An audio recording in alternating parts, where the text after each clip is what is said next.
बिस्मिल्लाहिर्रहमानिर्रहीम। आज हम फ्रॉडुलेंटली सेक्शन 25 पीपीसी पाकिस्तान ताज़ीरात पाकिस्तान को डिस्कस करेंगे। To start with I read out the definition of word fraudulently. A person is said to do a thing fraudulently if he does that thing with intent to defraud and not otherwise.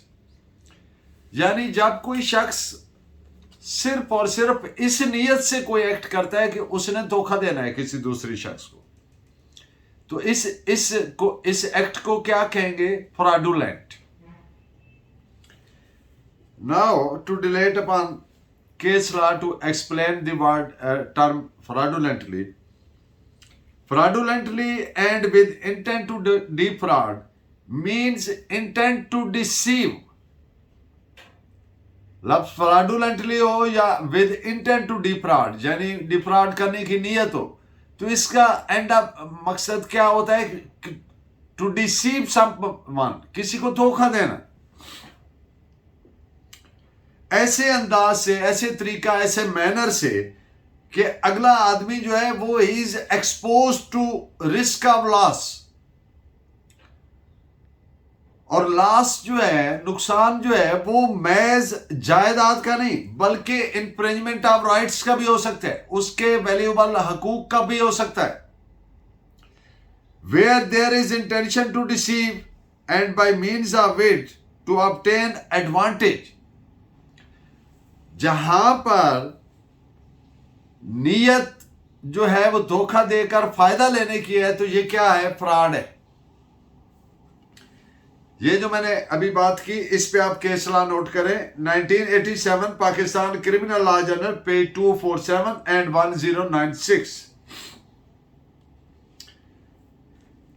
हर वो act जो with intent to defrauded किया गया है, हर वो अमल या omission, act और omission जो जिसका करने का मकसद, नीयत ये है कि दूसरे को धोखा देना, इज टर्म्ड एज फ्रॉडुलेंट, और इससे जुर्म बनता है 477A पीपीसी का। कतई नजर इस बात के कि उस आदमी को कोई माली नुकसान हुआ है या नहीं, ये जरूरी नहीं, ये कोई डिफेंस नहीं होगा कि देखें जी उसको नुकसान तो नहीं हुआ, वो बच गया, वो एक अलग बात है। तो इस पॉइंट पे आप नोट फरमाएं, 1987 Pakistan criminal law journal page 247। ये काफी है, इतना काफी है कि मुलजिम की नीयत धोखा देने की थी, एडवांटेज लेने की थी धोखा देकर। ये कतई जरूरी ना समझा जाए कि इस धोखा से वाकई किसी दीगर शख्स का नुकसान हुआ है, ये एक्चुअल नुकसान हुआ भी है। इसलिए इतना काफी है कि मुलजिम ने नीयत क्या रखी? धोखा देने की, और एक्ट किया, और मकसद क्या था? कि उससे फायदा लेना, एडवांटेज लेना। नाउ यू अंडरस्टैंड लीगली, यानी mains Riya, guilty intention, when it is coupled with actus rea, अमल होता है उस पे, तो it is equal to क्या? offense. mens rea once coupled with actus rea is equal to offense. This is reported as AIR 1949 Allahabad page 353. एक बात याद रखिए कि जो वर्ड्स है फ्रॉडुलेंट एंड डिसऑनेस्टली, इनको सिर्फ और सिर्फ जो पीपीसी की दफात है सेक्शन 24 और 25, इनमें दी गई डेफिनेशन के मुताबिक तशरीह और ताबीर और मफहूम अखज करना है, ना कि सोसाइटी में, बोल चाल में, आम पार्लस में, गुफ्तगू में, जर्नल सेंस या वेग सेंस में, भले ये जिस तौर पे भी मुस्तामिल हो, जैसे भी इस्तेमाल होते हो ये अल्फाज, लेकिन फॉर लीगल पर्पजेज सिर्फ और सिर्फ जो डेफिनेशन सेक्शन 24 और 25 पीपीसी में प्रोवाइडेड है वो एप्लीकेबल होंगी। आम सोसाइटी में भले जौन सा मर्जी मानी मफहूम के लिए इस्तेमाल होते हैं। और इंटेंट टू डिफ्रॉड के जरूरी है, एसेंशियल है। ताज़ीरात पाकिस्तान में फ्रॉडुलेंटली को कॉन्स्टिट्यूट करने के लिए इंटेंट टू डिफ्रॉड, धोखा देने की नियत एक इंतहाई एसेंशियल इंग्रेडिएंट है, लाजम जुज़्व है, फिर वो ये जुर्म बनेगा। तो जुर्म कौन सा बनेगा? 477 APPC। This is reported as AIR 1914 Lahore, page 586।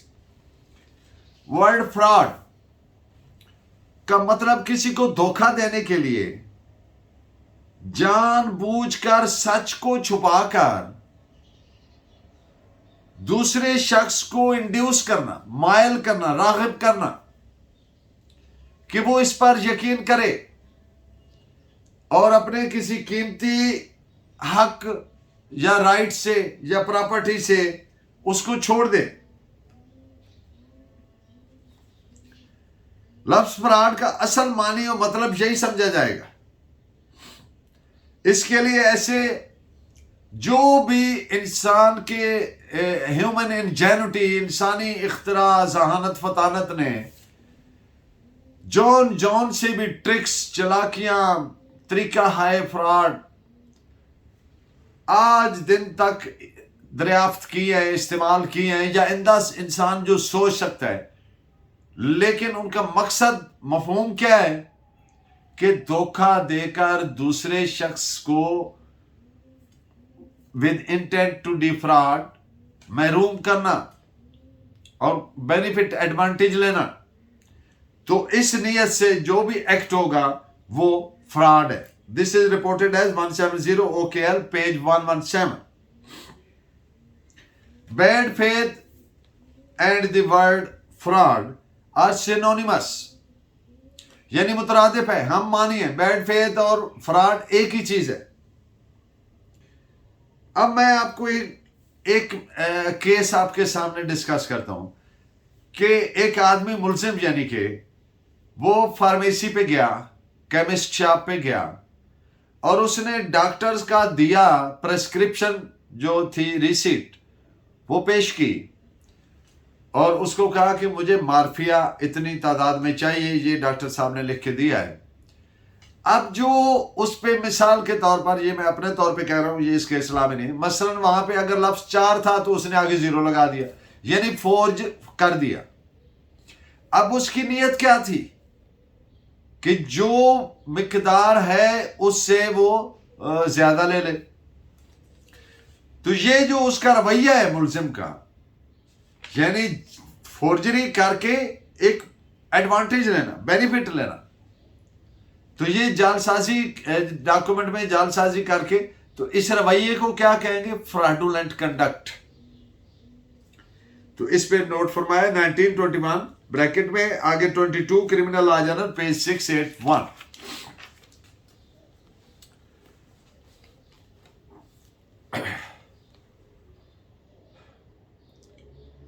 अगर कोई शख्स अपने सबका फ्रॉड या डिसऑनेस्टी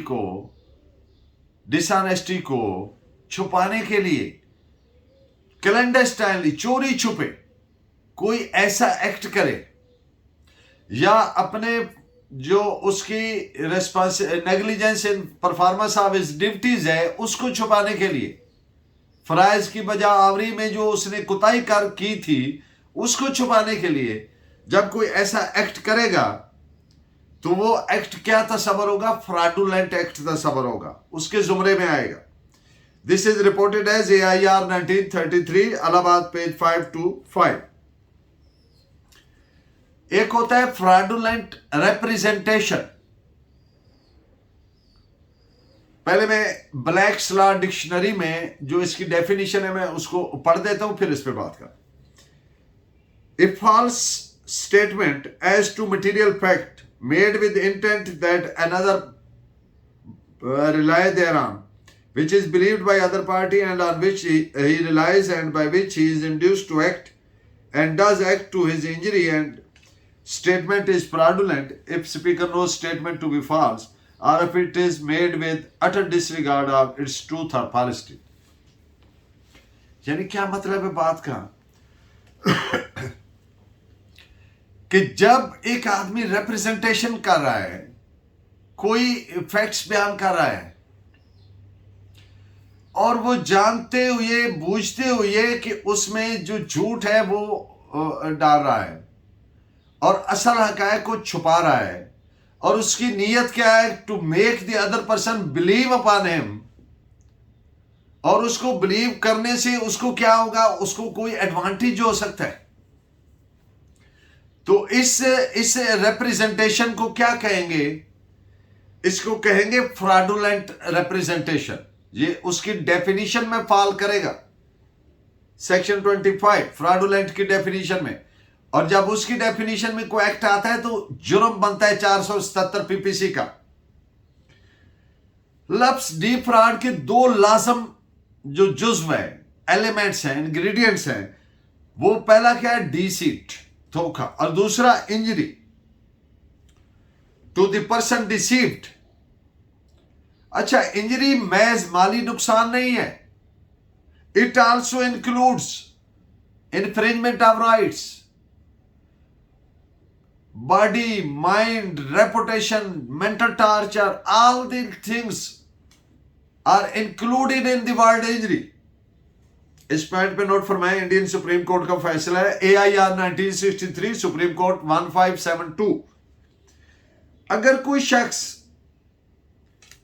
एक केस के इंतहाई मुख्तसरन फैक्ट्स आपके सामने रखता हूं, एक आदमी ने, मुलजिम ने बॉन्ड, प्राइस बॉन्ड, उसमें अल्टरेशन करके कोर्ट में पेश किया और to make the court believe कि ये दुरुस्त है और उसकी एंटाइटलमेंट डिक्लेयर करें कि इसको इनाम दिया जाए। अब उस आदमी की जो इंटेंशन है वो क्या है? अब उसको कोई रॉन्गफुल गेन तो नहीं हुआ, पता चल गया ये इसने फौजरी की, लेकिन ये एक्ट ऑफेंस कौन सा हो गया? फ्रॉडुलेंटली। ये उसका एक्ट क्या था? फ्रॉडुलेंटली था, यानी सेक्शन 24 की डेफिनेशन में आ गया, 25 की डेफिनेशन। किसी मुलजिम ने कोई जालसाजी करके अदालत में पेश करके एक्विटल ले ली, यानी बरियत ले ली, तो अब उसका ये एक्ट क्या है? चूंकि उसने रॉन्गफुल गेन लिया है, एडवांटेज लिया है, तो दिस इज डिसऑनेस्टली। इस पे आप नोट फरमाए AIR 1929 पटना पेज 60। अगर कोई शख्स फॉल्स डॉक्यूमेंट यानी जाली डॉक्यूमेंट पेश करके गवर्नमेंट की सरकारी नौकरी हासिल करने में कामयाब हो जाता है, तो ये क्या है? एक्ट डिसऑनेस्ट है, क्योंकि इससे इसको पेक्यूनरी बेनिफिट मिल रहा है, रॉन्गफुल गेन जिसको आप कहते हैं। AIR 1925 Rangoon page 9। And in the end of today's lecture, जो इंटेंशन टू डिफ्रॉड फ्रॉड है, it implies the conduct coupled with intention as per section 25। और दूसरी बात, fraudulently and intent to defraud, ये मुतरादिफ है, सिनोनिमस है, हम मानिए, लेकिन जो डिसऑनेस्टली और फ्रॉडुलेंटली है, इसमें क्या फर्क है? आप जानते हैं प्रीवियस लेक्चर में हमने इस पे एट लेंथ बात की थी। डिसऑनेस्टली में कोई रॉन्गफुल गेन और लॉस ऑफ प्रॉपर्टी होता है, लेकिन फ्रॉड का सिर्फ ये फर्क है कि अगर कोई रॉन्गफुल गेन नहीं भी हुआ, किसी दीगर शख्स को प्रॉपर्टी से महरूम नहीं भी किया, तो फ्रॉड या फ्रॉडुलेंट एक्ट मौजूद है, even in the absence of pecuniary loss to anybody. This is, और ये जुर्म again side section 477A 477A PPC का बनता है। This is reported as 1987 Pakistan criminal law journal page 247। Thank you very much, keep watching and guiding me by your valuable comments. Allah ने के बाद।